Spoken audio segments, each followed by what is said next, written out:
Hello, ladies and gents. Welcome to another edition of Mr. Windsor Teaches World War II. Today we're going to be talking about D-Day, which is another very, very significant event in World War II. Over the last couple of lessons, we've been talking. Well, last lesson we spoke about the Battle of Stalingrad in Russia, and before that, a lesson before that, we spoke about the Battle of Britain in, well, you guessed it, Britain, ladies and gents. So, if you've got a spare bit of paper, I'd like you to just draw two columns. In those two columns, can you title one of them Battle of Britain and the other one Stalingrad? We're going to do a bit of revision and review. I want you to think about the strategy, i.e., the plan of the Battle of Britain and Stalingrad in the top little bit of your column, represented by this horsey on my screen, and the problems with each of the battles as well. So give yourselves about 5 or so minutes in order to do that. Of course, you can consult your notes, but try and do it from memory, ladies and gentlemen. Okay, give yourself 5 minutes to do that. All right, so now you've tried to access that information in your brain, ladies and gents. Let's now go over and see if we can go over some of the key concepts together. So let's see. So Battle of Britain. Let's start with Battle of Britain. Let's start with the strategy of the Battle of Britain, as illustrated by this horse, this chess piece, which is called a knight strategy. So first thing about the Battle of Britain was that it was called Operation Sea Lion. Well, it wasn't necessarily called Operation Sea Lion. It had a German name, but that German name meant Operation Sea Lion. The idea was to bring the German army across the English Channel in boats and start a land invasion of Britain. But in order for that to happen, the Nazis first had to destroy as many of the British planes as possible. If you destroy as many of the planes as possible, it basically means that your sea crossing with your soldiers is going to be a hell of a lot safer, and therefore allow more soldiers to land in Britain and make your invasion go a bit more smoothly. So what about the problems with the Battle of Britain as well? So there are a few problems. First of all, the British bombed German towns, in particular Berlin. So they bombed the districts of Kreuzberg and Wedding. And so the Germans actually changed their plan last minute in order to get revenge on Britain. So that's what we're seeing here. This icon depicts revenge. So in order to get revenge on Britain, they then changed their targets from RAF bases, where all the planes and ammunition were stored, to British cities. The reason why this was such a problem is because it actually allowed the RAF to recover and regroup and start a counterattack as well. Had the Germans continued to bomb RAF bases, then the whole of Operation Sea Lion might have gone quite a lot more differently. So another problem with Britain, with the Battle of Britain, is that the British fighter plane, the Spitfire, was far superior in engineering to the German counterpart, the Messerschmitt. So, despite how there were far fewer British pilots and far fewer British planes, those planes that the British did have were far better engineered, more maneuverable as well. So, it means that they could outmaneuver their enemies and far more effective in what the British wanted them to do, which is to take down German craft. Another key thing the British actually invented, but also kept very, very secret in this time, was the invention of radar. And you can see this in films, in popular culture as well. You'll see a little screen and a sweeper going around, and some little blips appearing on that screen. Basically, what it does is it locates aircraft and things in the sea as well. And it basically meant that the British pilots, although there's quite a lot fewer of them than there were of the Germans, that they were able to locate the German craft very, very easily and then take them down with the highly specialized Spitfire plane.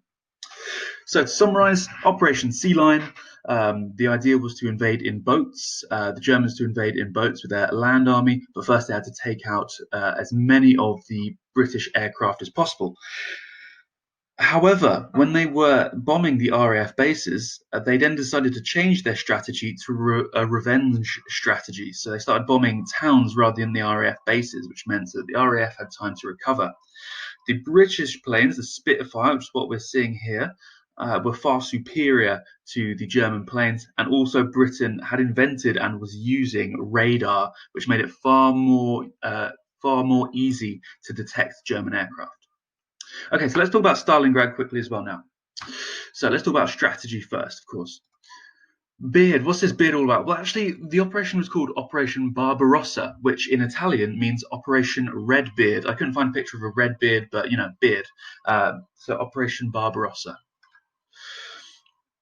The idea was to send the entire of the army into Moscow. Well, it was at first anyway. We'll go over the change in plans in the problem section. So Operation Barbarossa was to send a large chunk of the army, in fact the entirety of the army, into Moscow. The reason why it's Moscow is because Moscow is Russia's capital city.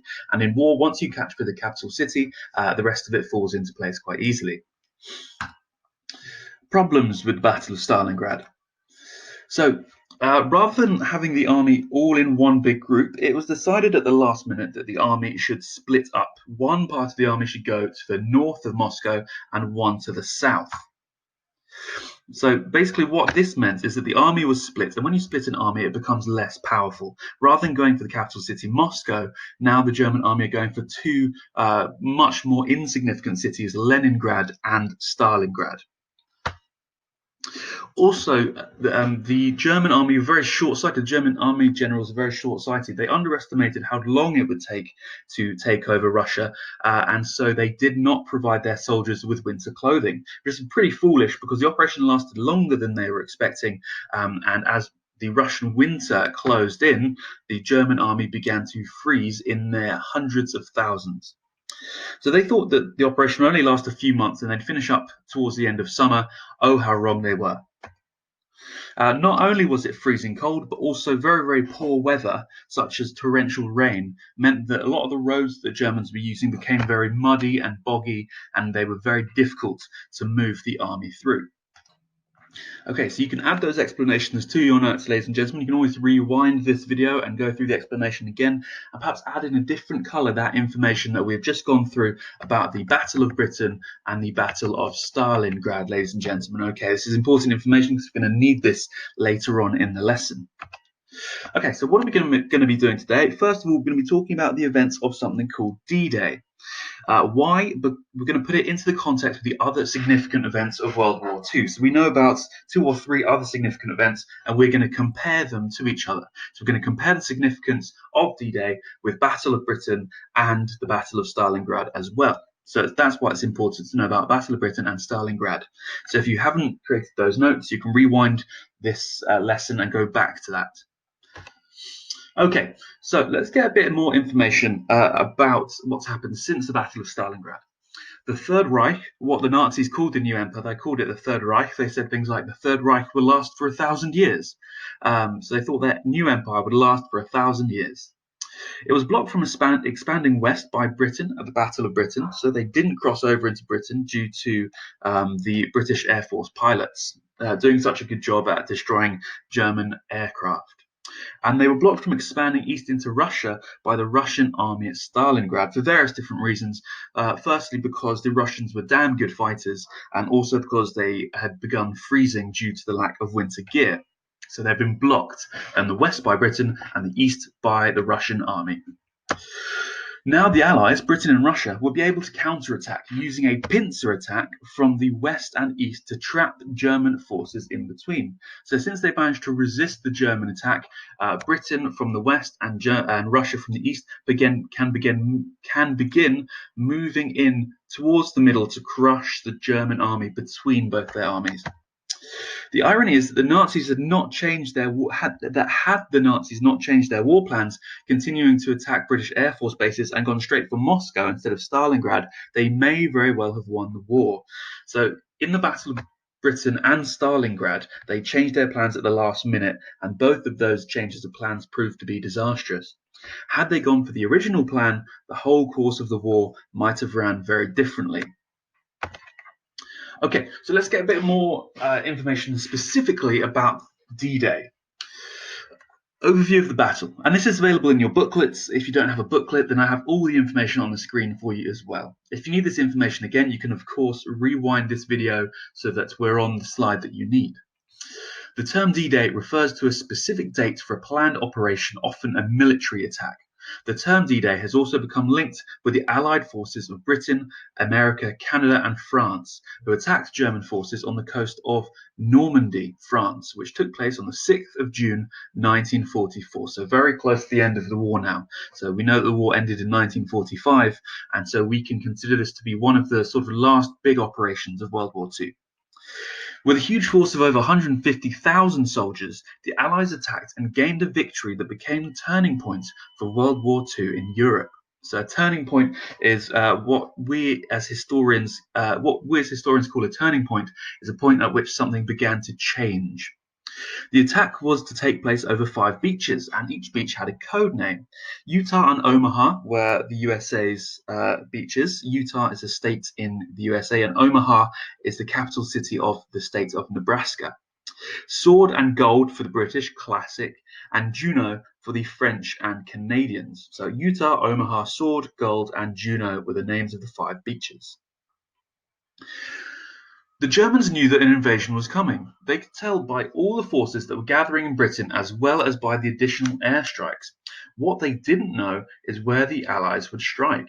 In order to confuse the Germans, the Allies tried to make it look like they're going to attack north of Normandy at Pas-de-Calais. To do this, they created fake inflatable armies to confuse German planes trying to spy on Britain. That sounds absolutely mad, doesn't it? But you can see a picture here, and from the air, that tank will look no different from a regular tank. And so the British at this time were very, very clever, and they managed to deceive the German army into thinking they were going to land somewhere else other than where they did land. The Atlantic Wall. So in order to get back to France after they landed, they'd have to push past the Atlantic Wall. Adolf Hitler suspected an attack by British and Allied troops. He ordered the construction of fortifications, defences known as the Atlantic Wall, along the coastal regions of northwestern Europe. So let's talk about the actual invasion. So we've got some background information, overview of the battle, how Britain deceived the Germans, and what they would have to get past in order to succeed. The Atlantic Wall. Very, very heavy defences, and a lot of people were killed at the beach landings, especially on Omaha Beach, which was predominantly American soldiers. You can actually see this at the beginning of the film Saving Private Ryan. How important was D-Day? The invasion. The first wave of the attack began with the paratroopers. These were men who jumped out of planes using parachutes. They jumped at night in the pitch dark and landed behind enemy lines. Their job was to destroy key targets and capture bridges. Thousands of dummies were also dropped in order to draw fire and confuse the enemy. And by dummies, we don't mean people who are a little bit stupid. Dummies, as in, they're meant to replicate human bodies. In the next stage of the battle, thousands of planes dropped bombs on German defences. Soon after, warships began to bomb the beaches from the water. Soon, the main invasion force, over 6,000 ships carrying troops, weapons, tanks, and equipment, approached the beaches of Normandy.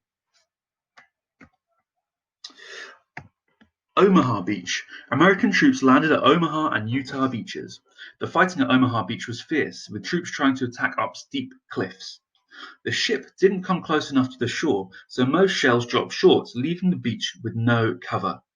This also meant that new inventions were made to help, like amphibious tanks sank before they reached the shore. So amphibious tanks are tanks that can go in water and on land, and they sank before they were able to reach the shore because the boats could not get close enough to the beach. 2,400 US soldiers lost their lives at Omaha on D-Day, but they were finally able to take the beach with heavy losses. After the battle, by the end of D-Day, over 150,000 troops had landed in Normandy. They pushed their way inland, allowing more troops to land over the next several days. By June 17th, over 500,000 Allied troops had arrived and began to push the Germans out of France. So we heard a lot about the preparations. We heard a lot about the very, very high body count, in particular of the Americans. But we also, in that little bit, heard about why this battle is so significant. Once the Allied troops, the Americans, the British, various forces from Australia, New Zealand, and Canada as well, once they land on the north coast of France, they've now got established a proper base, and from that base they can push the Germans and the Nazis out of France, from the occupied territory in France. Okay, so we've read a little bit about it, and that information is all in your booklets, and if not, you can always rewind this video and read again or listen again. So the first task, newspaper article. D-Day was huge news all over the UK, and the British people would have been very anxious to hear how it had happened and if it was successful. So step one, you're going to gather that information we've been talking about. Hopefully you can remember some of it, or perhaps you want to rewind and find it and write it down. And then I want you to write in the style of a newspaper journalist about the battle. Write an account of the battle for the British public reading. So the British public are going to read this. I'd like you to do it in a journalistic sort of tone. Come up with a pithy, catchy headline, and then give an engaging and exciting account of the battle for the British public.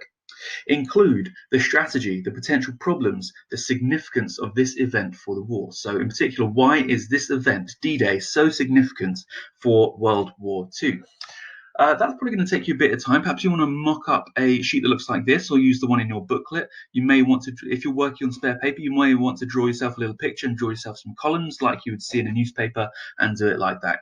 You're probably going to need a bit of time for this, so probably about 10-15 minutes, although if you do need more time than that, then by all means, please do take it.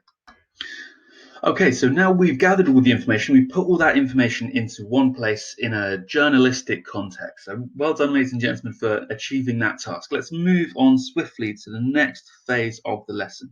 Start analysing the importance of each of these events, Battle of Britain, Stalingrad, and D-Day, in the context of the wider war. So you have this page in your booklet. If not, then you can replicate it on a spare bit of paper using a ruler and a pencil. 1, 2, 3, 4 columns and 4 rows.